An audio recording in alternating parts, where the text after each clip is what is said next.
أعوذ بالله من الشيطان الرجيم. بسم الله الرحمن الرحيم. الحمد لله رب العالمين. السلام عليكم ورحمة الله وبركاته. إن الحمد لله نحمده ونستعينه ونستغفره ونعوذ بالله من شرور أنفسنا ومن سيئات أعمالنا. من يهده الله فلا مضل له ومن يضلل فلا هادي له. وأشهد أن لا إله إلا الله وحده لا شريك له وأشهد أن محمدا عبده ورسوله. يا أيها الذين آمنوا اتقوا الله حق تقاته ولا تموتن إلا وأنتم مسلمون. يا أيها الناس اتقوا ربكم الذي خلقكم من نفس واحدة وخلق منها زوجها وبث منهما رجالا كثيرا ونساء واتقوا الله الذي تساءلون به والأرحام إن الله كان عليكم رقيبا. يا أيها الذين آمنوا اتقوا الله وقولوا قولا سديدا يصلح لكم أعمالكم ويغفر لكم ذنوبكم ومن يطع الله ورسوله فقد فاز فوزا عظيما. أما بعد فإن أصدق الحديث كتاب الله وخير الهدي هدي محمد صلى الله عليه وعلى آله وصحبه وسلم وشر الأمور محدثاتها فإن كل محدثة بدعة وكل بدعة ضلالة وكل ضلالة في النار. أعاذني الله وإياكم من النار. Ma'asyiral muslimin rahimani wa rahimakumullahu jami'an. Sebagaimana kita telah mengetahui bersama bahwasanya datang kepada kita semua umat manusia satu bencana, satu wabah yang itu semua datang karena izin dari Allah Subhanahu wa taala. Yang Allah bertujuan dengan mengirimkannya wabah tersebut sebagai hukuman untuk orang-orang kafir yang lalai kepada Allah Subhanahu wa taala, dan juga Allah kirimkan wabah ini bagi kaum mukminin dalam rangka rahmat, kasih sayang dari Allah Subhanahu wa taala kepada mereka. Adapun ma'asyiral muslimin rahimani wa rahimakumullahu jami'an, Islam adalah agama yang sempurna. Islam membimbingkan kepada umatnya seluruh hal, perkara-perkara yang harus mereka ketahui dan apa saja yang harus mereka kerjakan ketika Allah Subhanahu wa taala mengirimkan ujian ini, yakni al-waba, atau yang dikenal di dalam bahasa Indonesianya dengan wabah. Ayuhal muslimuna ibadallah, Allah Subhanahu wa taala ketika memberikan syariat Islam kepada umat manusia, Allah menghilangkan berbagai macam hal, perkara-perkara yang nanti akan menyulitkan mereka di dalam urusan ibadah, memberatkan mereka untuk menjalankan ketaatan kepada Allah Subhanahu. Oleh sebab itu, Allah Subhanahu wa taala berfirman di dalam Al-Qur'anul Karim, "Wa yadha'u 'anhum israhum wal aghlal allati kanat 'alaihim." Dan Allah Subhanahu wa taala membebaskan untuk mereka semua, yakni umat Islam, hal-hal yang akan menjadikan beban bagi mereka dan yang akan menjadikan belenggu di leher-leher mereka. Allah hilangkan ini semua. Di antara apa yang Allah bebaskan dan apa yang Allah hilangkan dari belenggu-belenggu syariat yang tadinya sebelum itu mengikat dan mencekik di leher-leher umat manusia dari kalangan umat Islam adalah kewajiban salat berjamaah. Ma'asyiral muslimin rahimani wa rahimakumullahu jami'an, syariat ini, syariat as-salatul jamaah atau salatul jum'ah ma'al jamaah, melakukan salat berjamaah di masjid atau melakukan salat Jumat berjamaah, ini adalah syariat wajib yang Allah Subhanahu wa taala wajibkan atas setiap individu muslim yang laki-laki, berakal dan mampu melakukannya. Akan tetapi Allah Subhanahu wa taala dikarenakan karunia-Nya yang luas, keutamaannya dan juga kemudahan dan kasih sayang Allah Subhanahu wa taala terhadap hamba-hambanya, Allah Subhanahu wa taala mengizinkan bagi siapapun dari kalangan hamba-hambanya untuk tidak melakukan salat berjamaah di masjid atau tidak melakukan salat Jumat berjamaah di masjid dengan syarat mereka memiliki alasan uzur-uzur syar'i. Ayyuhal muslimuna ibadallah, oleh sebab itu para ulama di dalam setiap buku-buku fikih mereka, di dalam kajian-kajian mereka tidak lepas dari memberikan bab bab al-a'dzar allati tubih tarkus salatil jum'ati wal jamaah, yang menjelaskan uzur-uzur syar'i yang teranggap untuk seseorang diizinkan boleh tidak mengerjakan salat berjamaah di masjid atau salat Jumat di masjid. Di antara uzur-uzur syar'i yang disebutkan oleh para ulama berdasarkan dalil-dalil dari Al-Quran dan Sunnah adalah yang pertama, orang yang sakit, yang dia sulit untuk mendatangi salat berjamaah di masjid. Ini diizinkan oleh syariat untuk dia tidak pergi ke masjid karena alasan sakitnya tersebut yang menyulitkan. Hal ini dilakukan oleh Rasulullah sallallahu alaihi wasallam ketika beliau alaihi salatu wasallam sedang tertimpa sakit sebelum wafatnya dan beliau kesulitan untuk berangkat ke masjid, maka beliau menyuruh para sahabatnya, muru Abu Bakrin an yusalli bin nas, perintahkan Abu Bakar, yakni Abu Bakar As-Siddiq, untuk memimpin salat. Adapun beliau karena sakit, beliau tidak melakukan salat berjamaah di masjid. Kemudian Rasulullah sallallahu alaihi wasallam bersabda di dalam hadis yang sahih, "Man sami'a an-nida falam yujib fala salata lahu illa min 'udhrin." Qalu wa mal 'udhru? Qala min khaufin aw marad. Rasulullah sallallahu alaihi wasallam bersabda, siapapun yang mendengar panggilan azan kemudian dia tidak memenuhi panggilan tersebut, maka tidak ada salat untuknya kecuali kalau itu dia lakukan karena uzur, yakni tidak memenuhi panggilan azan tersebut, tidak ikut hadir salat berjamaah tersebut atau salat Jumat tersebut dikarenakan ada uzurnya, maka dia sah salat di rumahnya. Maka para sahabat bertanya, "Wa mal uzru ya Rasulullah?" Lantas kalau demikian uzurnya itu apa ya Rasulullah yang teranggap? Kata Rasulullah sallallahu alaihi wasallam, "Min khaufin aw marad." Uzurnya hanya ada dua. Kalau tidak dia takut atau dia sakit. Ma'asyiral muslimin, hadis ini diriwayatkan oleh Imam Abu Dawud dan berkata Imam Ibnul Munzir rahimahullahu taala mengomentari hadis ini bahwasanya beliau mengatakan la a'lamu khilafan baina ahli ilm, aku tidak mengetahui adanya perbedaan di kalangan para ulama siapapun bahwasanya orang yang sedang sakit diizinkan untuk dia tidak menghadiri salat berjamaah di masjid dikarenakan sakitnya itu. Demikian pula idza khafa hudutsal marad, kalau dia khawatir akan tertular dengan penyakit orang lain,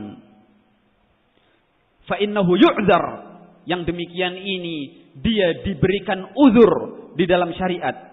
Takut apabila dia tertular, khawatir kalau dia tertimpa musibah tersebut, wabah tersebut, kemudian dia lebih memilih untuk salat di rumahnya, fa innahu yu'dzar, yang demikian ini dia dianggap memiliki uzur fit takhalluf 'anil jum'ati wal jamaah, untuk dia tidak menghadiri salat berjamaah di masjid atau tidak menghadiri salat Jumat berjamaah di masjid. Li'annahu fi ma'nal marid, karena dalam konteks yang seperti ini dia teranggap seperti orang yang sedang sakit. Wa kadzalika idza khafa bil hudur ziyadatal marad atau ta'akhuri bur'ih, atau dia khawatir kalau dia tetap memaksakan untuk hadir di dalam salat berjamaah atau salat Jumat, maka dia akan semakin parah sakitnya atau dia akan lama sembuhnya. Ma'asyiral muslimin rahimani wa rahimakumullah jami'an. Demikian pula orang yang lumpuh dikategorikan sebagai orang yang memiliki uzur, kecuali apabila pada salat Jumat maka dia berusaha mencari siapapun yang bisa membantunya untuk ikut hadir menghadiri salat Jumat. Apabila tidak mendapatkan ini semua, pembantu baik orang ataupun perangkat-perangkat yang lainnya seperti kursi roda ataupun tongkat untuk membantunya menghadiri salat Jumat berjamaah, kata para ulama, maka dia pun dikategorikan sebagai orang yang memiliki uzur. Ma'asyiral muslimin rahimani wa rahimakumullah jami'an. Sedangkan uzur yang lebih ringan dari itu adalah orang yang berusaha menahan sesuatu yang akan keluar dari dua jalan. Yang pertama, lewat jalan kubulnya. Yang kedua, lewat jalan duburnya. Siapapun yang menahan dua hal ini, maka itu dilarang oleh syariat untuk dia ikut sholat berjamaah atau sholat Jumat sekalipun. Dia harus keluar, dia harus menuntaskan hajatnya sampai hajatnya tersebut benar-benar selesai. Meskipun resiko dari itu adalah dia tidak bisa ikut sholat berjamaah atau tidak bisa ikut sholat Jumat berjamaah. Ma'asyiral muslimin, rahimani wa rahimakumullahu jami'an.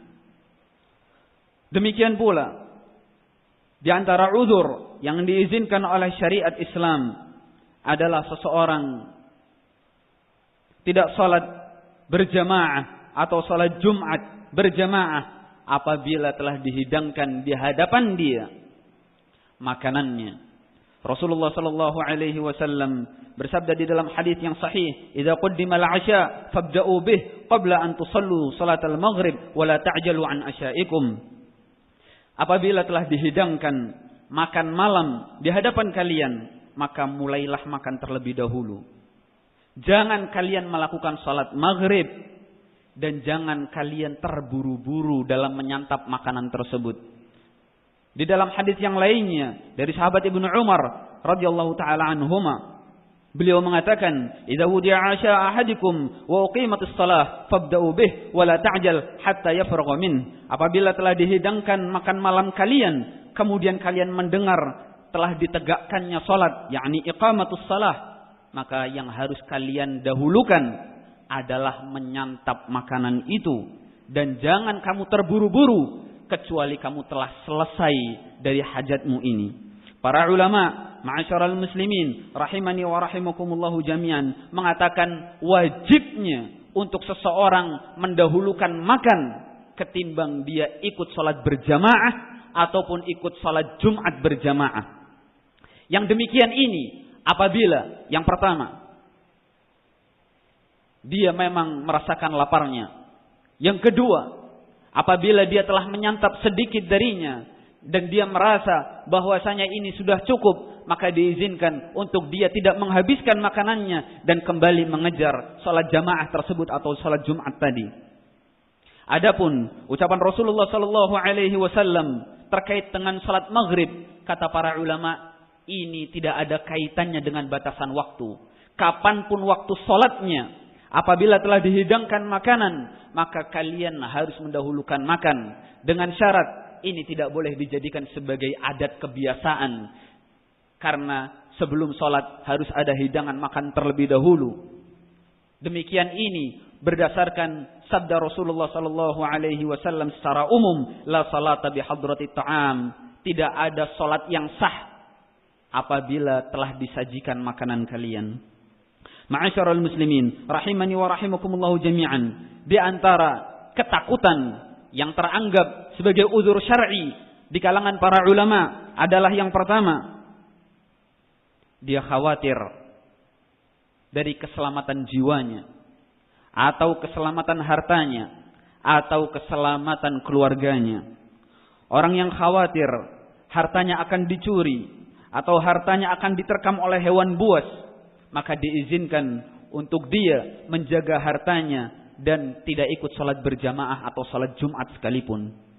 Demikian pula orang yang menjaga hewan-hewan gembalaannya, kemudian dia tidak mendapati orang lain yang sebagai ganti atau sif-sifannya untuk menggantikan posisinya itu menjaga hewan-hewan ini, diizinkan untuknya pula untuk tidak hadir di dalam salat Jumat ataupun salat berjamaah. Demikian pula orang yang telah digaji, dibayar untuk menjaga suatu harta manusia, kemudian dia khawatir kalau dia tinggalkan harta tersebut akan hilang hartanya atau akan rusak barangnya, seperti halnya dia menjaga adonan roti atau pembakaran ataupun yang lainnya, maka para ulama mengkategorikan ini semua sebagai udzur-udzur yang sah bagi dirinya untuk tidak ikut salat Jumat dan berjamaah. Demikian pula ma'asyiral muslimin, rahimani wa rahimakumullah, mereka-mereka yang statusnya sebagai para perawat yang merawat orang-orang yang sakit, baik di rumah ataupun rumah sakit. Para ulama mengkategorikan mereka semua adalah orang-orang yang memiliki uzur, dengan syarat bahwasanya orang-orang tersebut yang sakit, yang sebagai pasien, apabila ditinggalkan mereka akan mengalami kesulitan. Ini yang pertama. Atau lebih parahnya lagi, mereka akan mendapatkan musibah yang jauh lebih besar, seperti keterlambatan penanganan. Maka ma'asyiral muslimin rahimani wa rahimakumullahu jami'an, ini semua teranggap sebagai uzur syar'i yang diizinkan untuk seseorang tidak ikut menghadiri salat Jumat ataupun salat berjamaah di dalam masjid. Ma'asyiral muslimin rahimani wa rahimakumullahu jami'an, yang terakhir adalah seseorang apabila mendapati jalanan yang becek, atau mendapati hujan yang turun, atau cuaca yang dingin, atau angin, di mana ini semua kejadian-kejadian tersebut keluar dari adat kebiasaan penduduk setempat, maka diizinkan bagi mereka tidak ikut menghadiri sholat Jumat ataupun sholat berjamaah di masjid-masjid Allah Subhanahu wa ta'ala. Yang harus dilakukan oleh para muadzinin, orang-orang yang mengumandangkan azan, meskipun dia mendapati tidak ada orang yang hadir ke dalam masjid untuk menunaikan sholat Jumat ataupun sholat berjamaah disebabkan karena adanya uzur-uzur ini, maka dia harus tetap mengumandangkan azan, karena masjid Allah tidak boleh kosong dari azan. Hanya saja para ulama mengatakan harus ditambahkan kalimat sallu fi buyutikum, salatlah kalian di rumah-rumah kalian, atau dengan kalimat ala sallu fir rihal, ketahuilah sekarang adalah posisinya untuk salat di rumah masing-masing. Dan kalimat ini sallu fi buyutikum atau ala sallu fir rihal bisa dibacakan atau disuarakan yang pertama ketika dia selesai mengucapkan azan secara sempurna. Setelah mengucapkan la ilaha illallah, baru dia mengatakan sallu fi buyutikum sebanyak 2 kali.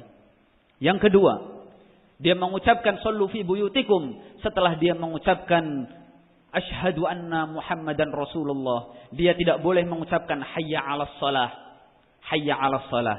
Namun dia ganti dengan ucapan sallu fi buyutikum, sallu fi buyutikum.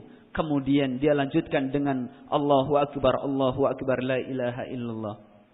Ma'asyiral muslimin rahimani wa rahimakumullahu jami'an, uzur-uzur yang syar'i ini apabila diterapkan, maka manusia mengetahui bahwasanya perkara-perkara yang sangat sepele seperti becek, seperti hujan, seperti menahan buang air, baik air besar ataupun air kecil, ataupun kentut. Ini adalah perkara-perkara sepele. Ataupun bahkan untuk urusan makan, manusia diizinkan untuk tidak menghadiri sholat Jumat ataupun sholat berjamaah. Maka bagaimana kondisinya apabila yang datang adalah sebuah wabah yang mematikan, yang akan merenggut keselamatan manusia dan akan mencederai kesehatan mereka. Ini semua jauh lebih utama untuk manusia berjaga diri dan tidak menghadiri salat Jumat ataupun salat berjamaah. Akan tetapi hak ini, wewenang ini menghimbau ataupun memerintahkan agar kaum muslimin tidak menghadiri salat Jumat ataupun salat berjamaah adalah kewenangan mutlak dari waliul amr.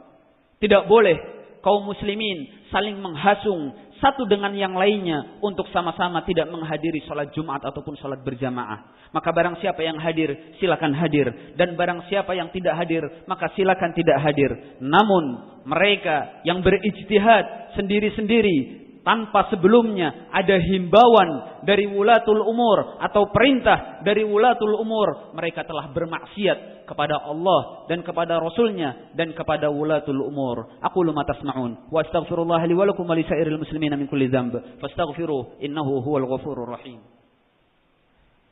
Alhamdulillah wahdahu wassalatu wassalamu ala man la nabiyya ba'dahu wa ala alihi wa sahbihi wa ma ba'd. Ma'asyiral muslimin rahimani wa rahimakumullah jami'an.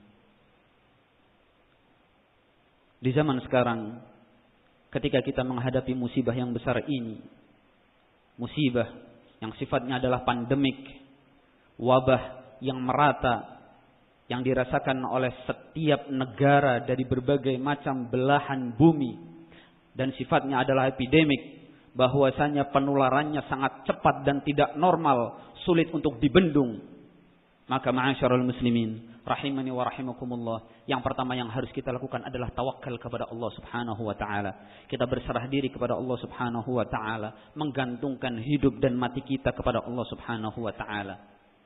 Kemudian memperbanyak istighfar kepada Allah Subhanahu wa taala, memperbaharui taubat kita kepada Allah Subhanahu wa taala, semakin semangat di dalam urusan amar ma'ruf nahi mungkar, menghimbau keluarganya sendiri untuk jangan lupa berzikir kepada Allah, beristighfar kepada Allah, semakin meningkatkan amal saleh dan amal ibadah kepada Allah agar cepat-cepat dihilangkan wabah dan musibah ini dari kita semua.